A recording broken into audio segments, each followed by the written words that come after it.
কেমন এক যুগে চলে এসেছে, একটাবার ভাবেন, আল্লাহ সব নবীর থেকে যেখানে বাধ্যতামূলক ওয়াদা নিলেন, এই রাসূলকে যদি পেয়ে যাও, তুমি নবী না তুমি রাসূল দেখার বিষয় না, এই নবীর উপর ঈমান আনা লাগবে, না হলে নবী হয়েও পার পাবা না। সেখানে এই যুগে কিছু হাইব্রিড মস্তিষ্কের লোকে বলে কি, ধর্ম একটা মানলেই নাকি চলে, প্রত্যেকে স্ব স্ব ধর্ম মেনে নাকি স্বর্গে যাবে বা নরকে যাবে। নাউযুবিল্লাহ মিন যালিক। শুধু তাই না, সকল ধর্ম নাকি সমমর্যাদা। যে ধর্ম আল্লাহর খেয়ে আল্লাহর পরে স্বীকার করে তার একত্ববাদে বিশ্বাস করে, আর যেই ধর্ম আল্লাহর খেয়ে আল্লাহর পরে তার কোটি কোটি শরীক বানায় ফেলে, উভয়টা নাকি সমমর্যাদার। আবু বকরও যে মর্যাদার, আবু জাহালও একই মর্যাদার, আবু লাহাবও যে মর্যাদার, বেলাল হাবশিও নাকি একই মর্যাদার। এরকম কথা তো আজকাল আপনার দেশের এলিটরাও বলে। যেখানে নবী হয়েও পার পাবে না এই নবীর উপর ঈমান না আনলে, সেখানে 2 পয়সার সাধারণ উম্মতি হয়ে পার পেয়ে যাবে। নবীর উপর ঈমান না এনে কিভাবে ভাবতে পারলেন আল্লাহর নবীর কথা সহি মানবো না সাহাবাগীদের কথা সহি মানবো? নবী বললেন, লা ইয়াসমাউ বি আহাদুম মিন হাযিহিল উম্মাহ ইয়াহুদিয়্যুন ওয়ালা নাসরানী। আমি নবী হয়ে এসেছি এই সংবাদ জানার পরে আমার উপর ঈমান না এনে যদি কেউ মরে, সে নবী মুসারই মানুক, নবী ঈসারই মানুক, ইহুদি হোক খ্রিস্টানি হোক, সুম্মা ইয়ামুত ওয়া লাম ইউমিন বিল্লাযী উরসিলতু বিহি ইল্লা কানা মিন আসহাবিন নার। ফয়সালা একটাই, সে জান্নাতি হবে না, জাহান্নামী হবে। আল্লাহর নবী বললেন, নবীর উপর ঈমান না আনলে যে ধর্মই মানুক না কেন জাহান্নামী হবে। এই যুগের লোকে বলে, না না, স্ব ধর্ম মেনে স্বর্গে যাবে। আচ্ছা, এখন আল্লাহর দ্বীন অনুসারে, আল্লাহর কিতাব অনুসারে আল্লাহ মুমিনকে দিবেন জান্নাত, ওরে দিবেন জাহান্নাম। তাহলে দ্বিতীয় রব আবার কে? যে আল্লাহ যারে জাহান্নামে ফেলবে, সে তারে জাহান্নাম থেকে বের করে আলাদা একটা স্বর্গ বানিয়ে সেই স্বর্গে নিয়ে ঢুকাবে। সেই মাবুদটা, সেই রবটা আবার কেনা? আল্লাহ ছাড়া আর কোন রব আছে নাকি? যদি আল্লাহ ছাড়া আর কোন রব থাকতো, না আসমান থাকতো, না জমিন থাকতো, না আমরা থাকতাম, না ওরা থাকতো।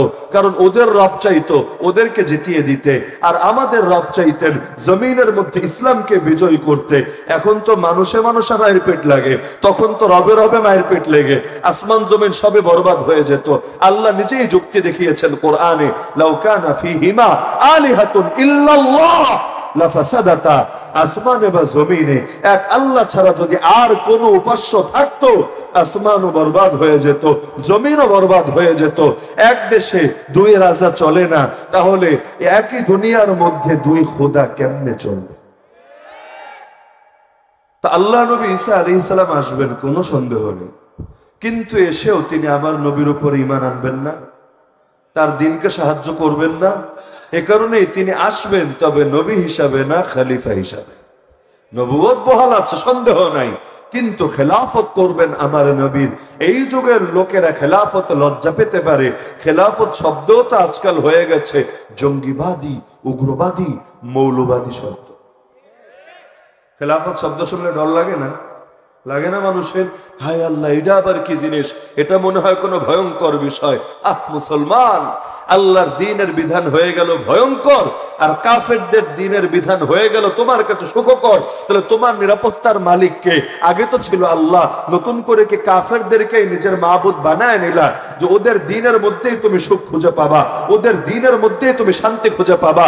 আরে পাগলের দল! খাতমে নবুয়তকে শুধু তারাই অস্বীকার করে যারা গোলাম আহমদ, এই মির্জা, এই কাদিয়ানি দাজ্জালকে নবী মানে। শুধু কি তারাই অস্বীকার করে? যেই সমস্ত পাগলের দল মনে করে আমার নবীর পরেও নতুন করে এসে কেউ হালাল হারামের বিধান দিতে পারে, নবী যেটাকে বলে গেছেন হারাম সেটাকে করতে পারে হালাল, নবী যেটা করে গেছেন হালাল সেটাকে করতে পারে হারাম, নবী দিয়ে গেছেন জিহাদ, সে করবে হারাম, নবী দিয়ে গেছেন খেলাফত, সে করবে হারাম, নবী দিয়ে গেছেন ইসলামের বিচার ব্যবস্থা, সে করবে নিষিদ্ধ, নবী দিয়েছেন যেই সমস্ত পবিত্র বিষয় সে করবে এগুলোকে অবৈধ। তাহলে এই লোকেরও খাতমে নবুয়তের উপর ঈমান থাকে কিভাবে?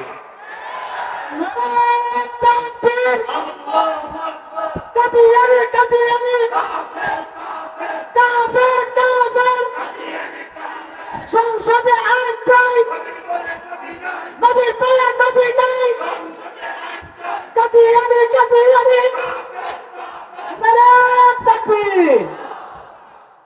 আমাদের দেশের একটা কমন সমস্যা হলো, আমরা যতটা না ধর্মচর্চা করি তার চাইতে বেশি সংস্কৃতি পালন করি। দুটোরও পার্থক্য আছে, এটা ঠিক। সংস্কৃতিগুলো গড়ে উঠেছে কিভাবে, এর যদি ইতিহাস আমরা পড়ি দেখব প্রতিটা অঞ্চলের নিজস্ব এক একটা সংস্কৃতি ছিল।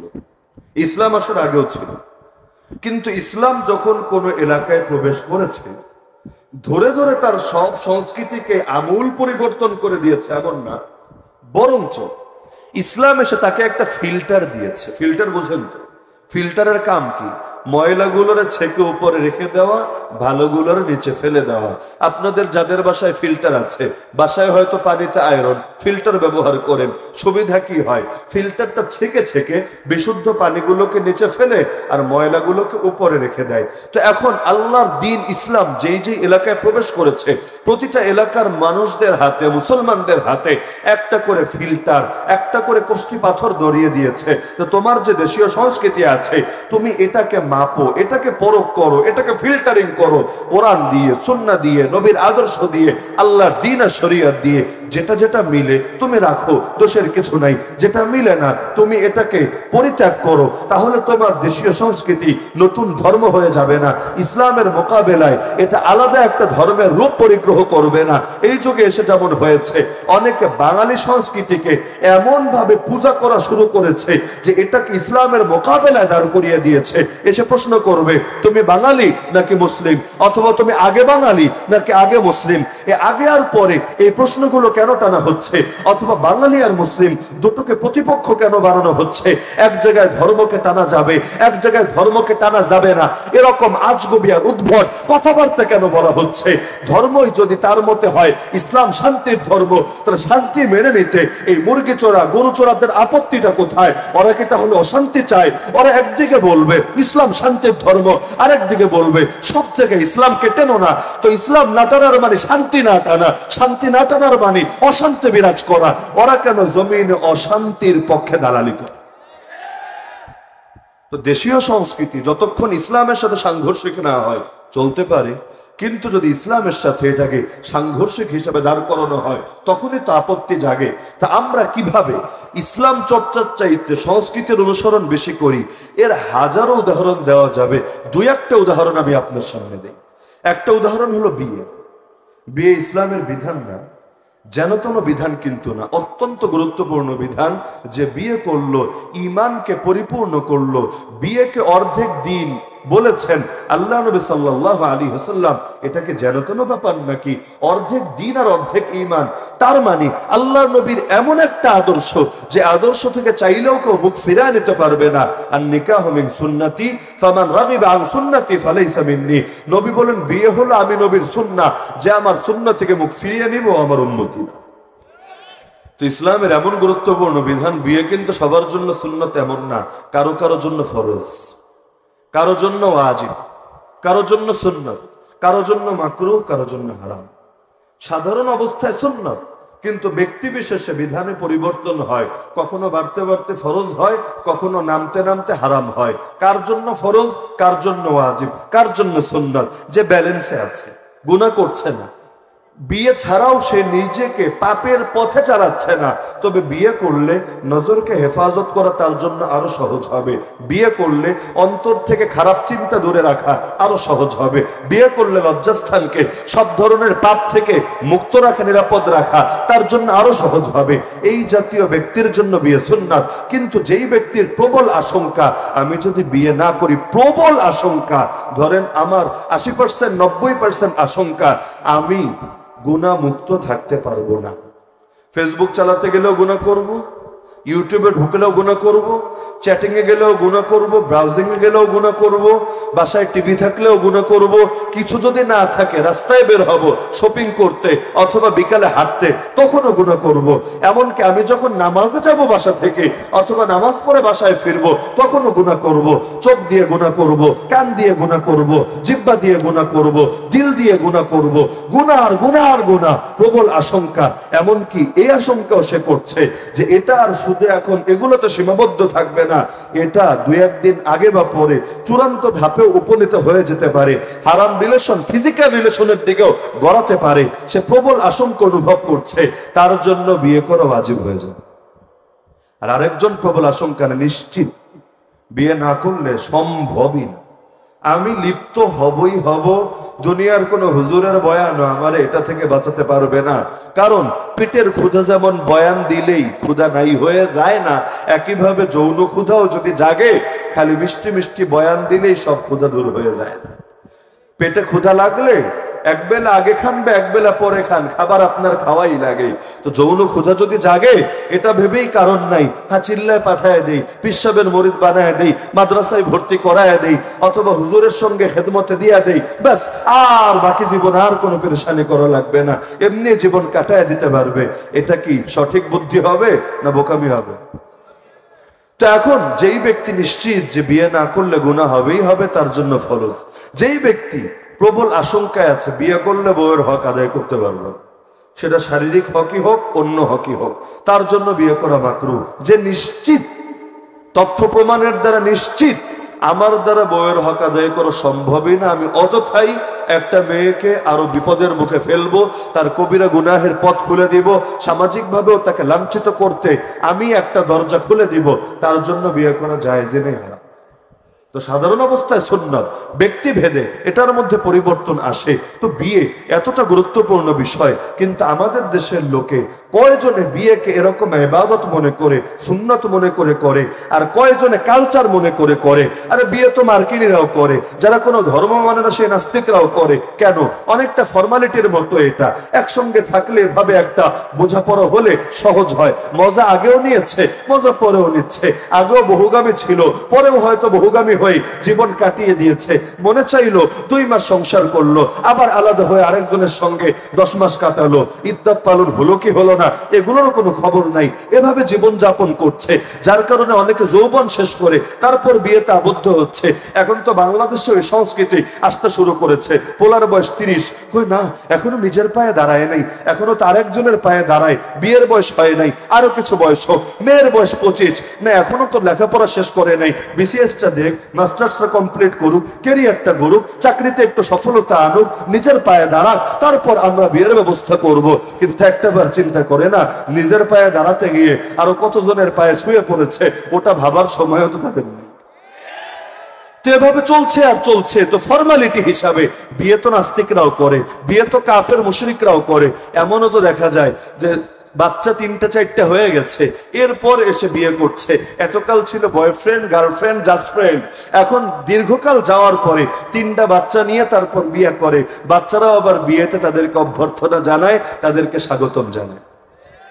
তো এখন আমাদের দেশে অনেকে বিয়ে করে ইবাদত হিসাবে, অনেকে বিয়ে করে জাস্ট কালচার হিসাবে। কারা ইবাদত হিসাবে আর কারা কালচার হিসাবে? আচ্ছা, ইবাদত হিসাবে যারা করে তারা কি বিয়েতে গুনাহ করবে না বিয়েতে নেক আমল করবে?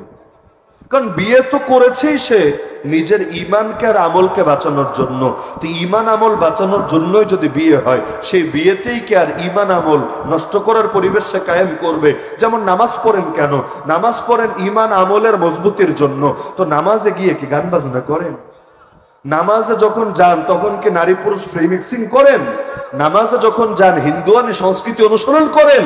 কিন্তু বিয়েতে কি করেন? বিয়ে তো ইবাদত, বিয়ে তো সুন্নাত, কিন্তু বিয়েটা করেনটা কি? আমরা সাধারণভাবে 100টা বিয়ের মধ্যে 90 বললেও মনে হয় কম হবে, তাও 90 বলি। 90টা বিয়ের হালতই আপনি দেখেন, 1 মাস আগ থেকে গুনাহ শুরু হয়, 1 মাস পর পর্যন্ত গুনাহ চলে আর চলে।